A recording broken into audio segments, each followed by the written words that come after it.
The Jenkins Orphanage Bands, the story of many. During the late 19th and early 20th century, the tragedy of homelessness had a profound effect on African American children in South Carolina. Fortunately, the Jenkins Orphanage was established in South Carolina. The children there learned to be self-sufficient, and through music, some of those children found a successful career and became renowned musicians.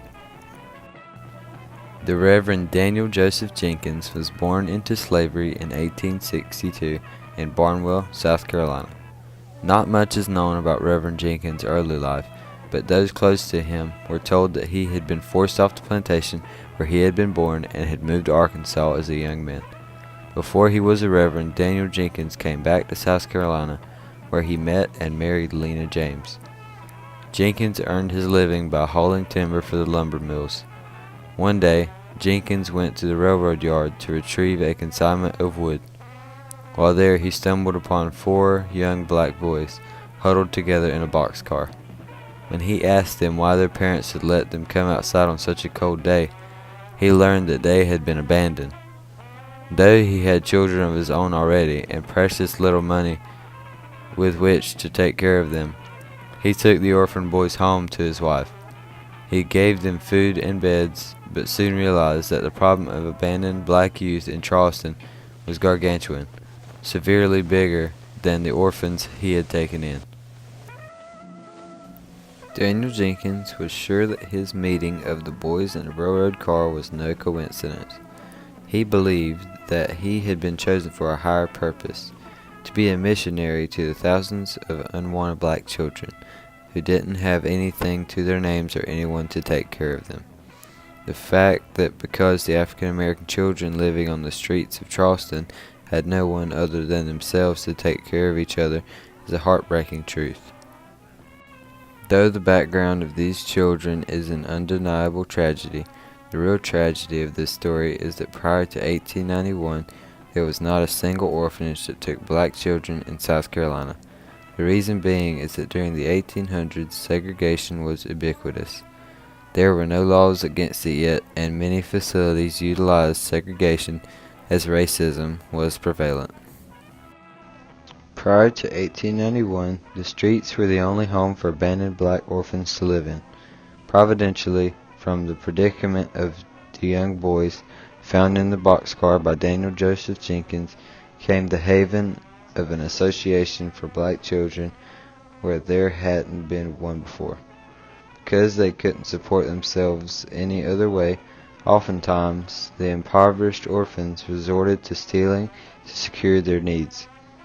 This was a problem for the city of Charleston, but that's where Daniel Jenkins stepped in. After church on the same Sunday of Jenkins' discovery of the 4 orphaned boys, the Reverend made an appeal to the mayor and city officials of Charleston with a speech inspired by his sermon from service about starting an association to help all black orphans. He piqued their interest in saying that he would take thieving orphans off the street.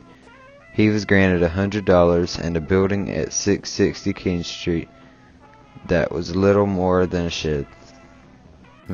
Jenkins persuaded the South Carolina Medical School to let him use the old Marine Hospital on 20 Franklin Street.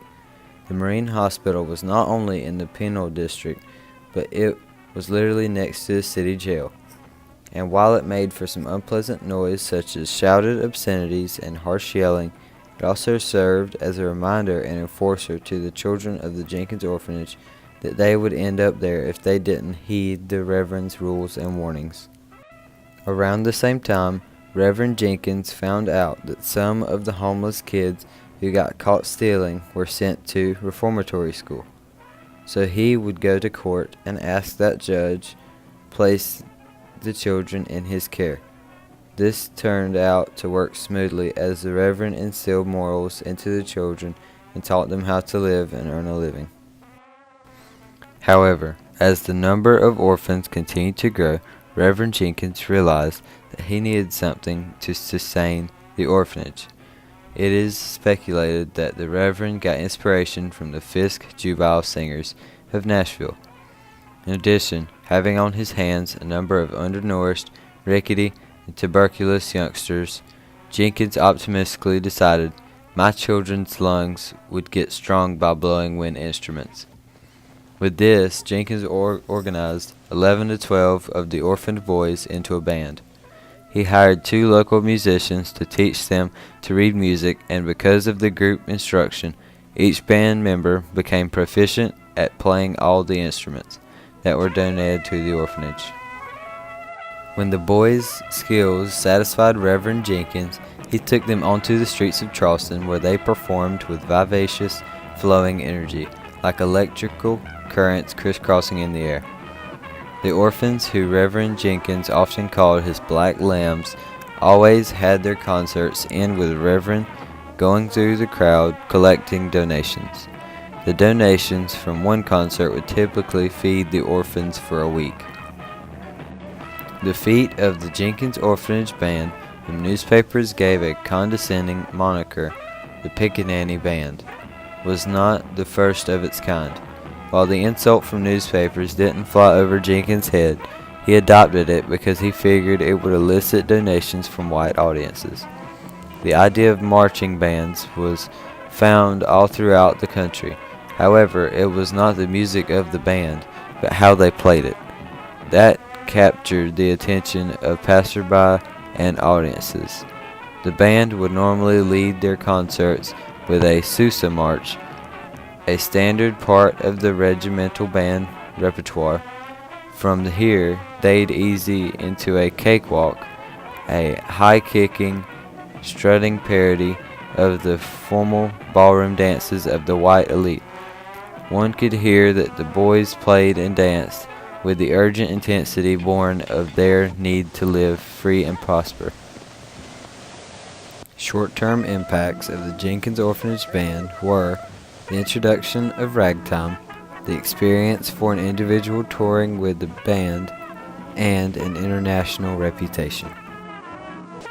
One short-term impact is that the Jenkins Orphanage Pickaninny Band is associated with helping introduce and popularize ragtime. The band's unique feat that set them apart from all the others doing the same act was the way they abandoned the neat harmonic structures of the standard tunes and played them in a new style, characterized by highly staccato rhythms, a lot of minor chords, and virtuosic solo performances. This new ragtime music was such an unusual deviation that it was received with shock and confusion.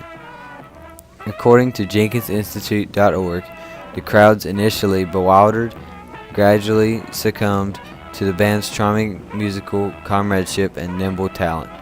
An irresistible gimmick of the Reverends was to have the band's smallest boy be the conductor of the band and wear a hat 3 sizes too big, conducting with a baton the length of his own arm. Another short-term impact of the Pickaninny Band was for an individual on tour with the band. The orphan boys that were skilled enough to go on tour got an experience unimaginable for someone who was destined to die in the streets. Some groups of upcoming musicians traveled throughout the East Coast and Europe with the Pickaninny Band. The bands traveled to Rome, Austria, Paris, England, and Berlin. The Jenkins Orphanage Band is credited with creating the dance named after its place of birth, the Charleston. Julie Hubbard is a music historian at USC. While there is controversy surrounding who first showcased the Charleston, she traces the origins back to the Gullah African American community who lived in parts of Georgia and South Carolina.